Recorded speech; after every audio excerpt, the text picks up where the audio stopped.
In January 2026, a sensational story swept across the internet, igniting a firestorm of speculation and intrigue. It began as a whisper on obscure forums, but within hours, it was everywhere. On news sites, social media feeds, and in conversations around the world. The story claimed that the U.S. military had launched a covert nighttime raid deep inside Venezuela, targeting President Nicolas Maduro himself.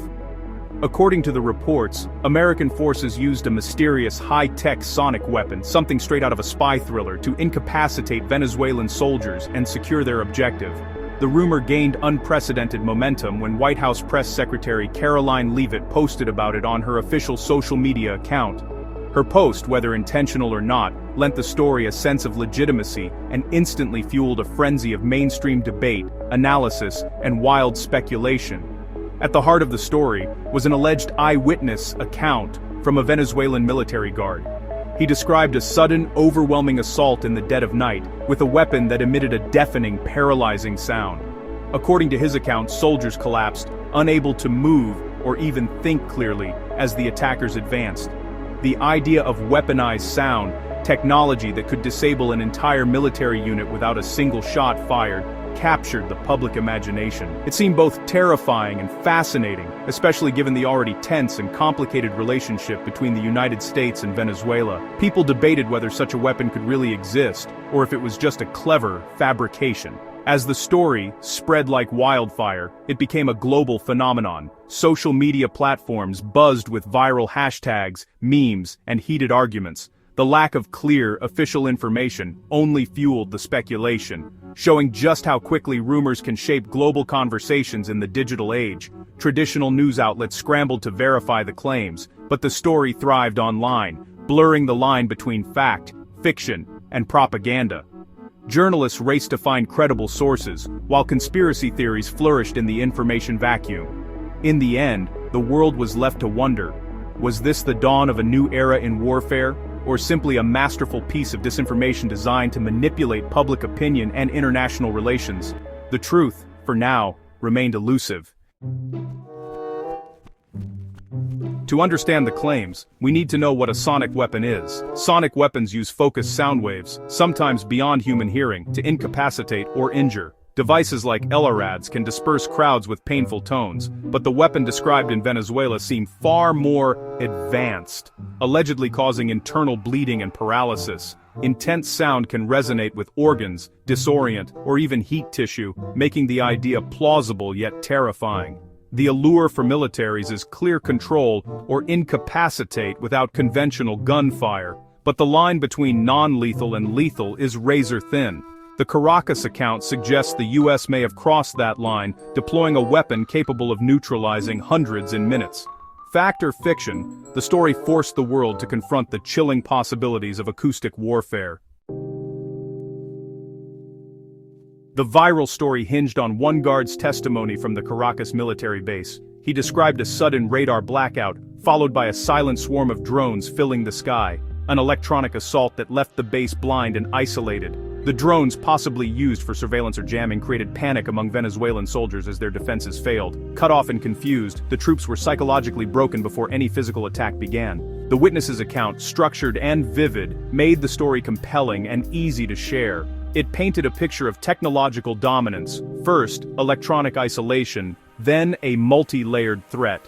The stage was set for the arrival of U.S. forces and the deployment of the mysterious weapon. Whether true or not, the narrative was chillingly effective. After the blackout, the witness claimed 8 helicopters arrived, deploying about 20 U.S. soldiers. He described them as technologically superior, moving with speed and precision that overwhelmed the hundreds of Venezuelan troops. The Americans' firepower and coordination seemed almost superhuman, feeding into the mythos of elite special forces. According to the account, these 20 soldiers inflicted massive casualties without suffering losses, a detail both astonishing and hotly debated. The narrative bridged the electronic assault and the alleged use of the sonic weapon, showcasing U.S. dominance at every stage. The image of a flawless high-tech raid captivated audiences and set up the story's most extraordinary claim. It was the perfect prelude to the weapon that would supposedly change warfare forever.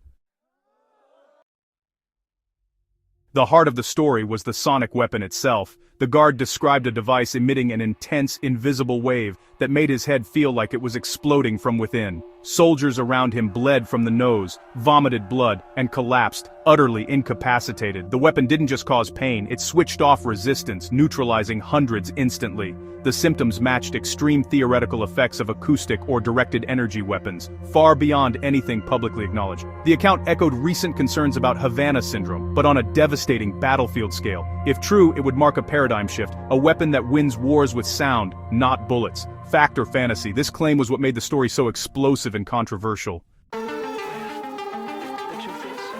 In the aftermath, confusion reigned in Caracas. The city, usually alive with energy, was eerily quiet. Streets emptied as rumors spread, and people huddled in their homes, glued to their phones and televisions, desperate for any scrap of reliable information. The sense of unease was palpable, as if the city itself was holding its breath, waiting for answers that never seemed to come.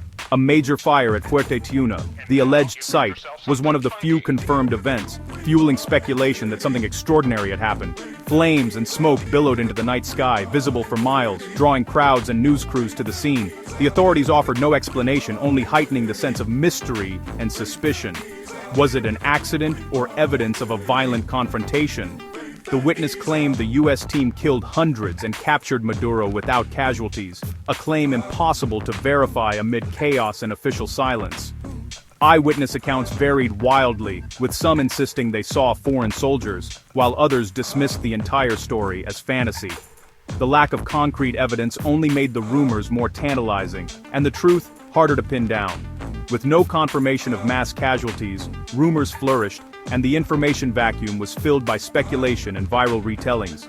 Social media became a battleground of competing narratives, with every new post adding fuel to the fire. People debated in the streets and online, each convinced they knew what had really happened. The lack of clear evidence allowed people to interpret events through their own biases. Some saw proof of U.S. power, others a sophisticated hoax. Political commentators and ordinary citizens alike projected their hopes and fears onto the story, turning it into a kind of national Rorschach test. Theories multiplied, each more elaborate than the last. The silence from both governments only deepened the mystery. Official channels offered no statements, leaving journalists and citizens to piece together the puzzle from fragments and hearsay. The absence of facts became a story in itself, amplifying the sense of crisis. As social media buzzed, the story grew, untethered from verifiable fact. Hashtags trended worldwide, and videos, real and fake, spread at lightning speed. In the digital age, the line between truth and rumor blurred almost instantly. In the end, the aftermath was defined by uncertainty and the power of narrative over truth. Caracas remained suspended in a fog of speculation, its people left to wonder what had really happened, and whether they would ever know for sure. As the story gained traction, journalists pressed the White House and Pentagon for answers. Did the U.S. use a sonic weapon in Venezuela? The official response was silence, no confirmation, no denial. Press Secretary Caroline Leavitt's sharing of the post only fueled speculation, with no clarification from the administration. This no-comment approach left the public guessing. Was it a slip, a leak, or a calculated move? In the age of social media, silence can be seen as admission, and the lack of denial from the Pentagon was especially notable. The ambiguity kept the controversy alive, ensuring the story wouldn't fade away. The world was left to wonder what really happened, and what new weapons might exist in the shadows. Using sound as a weapon isn't new. War drums, trumpets, and psychological tactics date back millennia. In the 20th century, militaries experimented with acoustic deception and infrasound, but practical weapons proved elusive. Modern devices like LRADs can disperse crowds, but their effects are temporary and non-lethal. The Havana syndrome incidents revived fears of directed energy attacks, though their origins remain debated. The alleged Venezuela weapon, if real, would be a leap from harassment to battlefield dominance. This story fits into a long, secretive evolution of military technology, where the line between science fiction and reality blurs. Each new claim pushes public understanding of what's possible in war. The Caracas account, true or not, is the latest chapter in this ongoing saga. The U.S. sonic weapon story leaves us with more questions than answers, a reflection of modern conflict's complexity. In an age where information moves faster than ever, the truth can be obscured by layers of rumor, speculation, and official statements that reveal little. The boundaries between fact and fiction blur, making it harder for the public to discern what's real and what's manufactured. A viral narrative, amplified by a White House official, and a real fire at a Venezuelan base, centered on a weapon that could incapacitate armies with sound. The story spread rapidly, fueled by dramatic headlines and social media speculation, capturing the imagination of millions. It became a symbol of the new era of warfare, one where perception and psychological impact can be as powerful as physical force.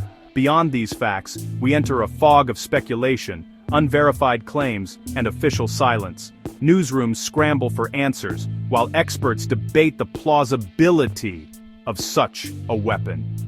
The lack of concrete evidence only deepens the uncertainty, leaving the public to navigate a maze of conflicting reports and unanswered questions. Was this a genuine leak or a masterful piece of disinformation? In the world of intelligence and covert operations, truth is often elusive, and stories can be crafted to mislead as much as to inform. The motives behind such leaks are rarely clear, adding another layer of intrigue to an already murky situation. Without evidence, certainty is impossible. Investigators and journalists alike are left grasping at shadows, piecing together fragments that may never form a complete picture. The absence of proof becomes its own kind of answer, fueling further speculation. The silence from Washington only deepens the mystery, highlighting the power of information and disinformation as weapons. In this environment, official denials or refusals to comment can be as telling as admissions, leaving the world to wonder what is being hidden and why. The story forces us to confront the widening gap between public knowledge and secret military capabilities. As technology advances, so too does the ability to keep secrets, making it ever more difficult for ordinary people to understand the true nature of modern conflict. In today's world, controlling the narrative is as crucial as controlling territory. Governments and militaries wage battles not just on the ground, but in the minds of people everywhere, shaping opinions and influencing outcomes through carefully crafted stories. Whether the weapon was real or not, the story itself became a weapon, shaping perceptions and fueling debate. It sparked arguments, inspired fear, and forced people to question what they thought they knew about the world. In the fog of modern warfare, sometimes the loudest weapon is the story itself. As we move forward, we must remember that in this new battlefield, truth is often the first casualty, and the stories we choose to believe can shape the course of history.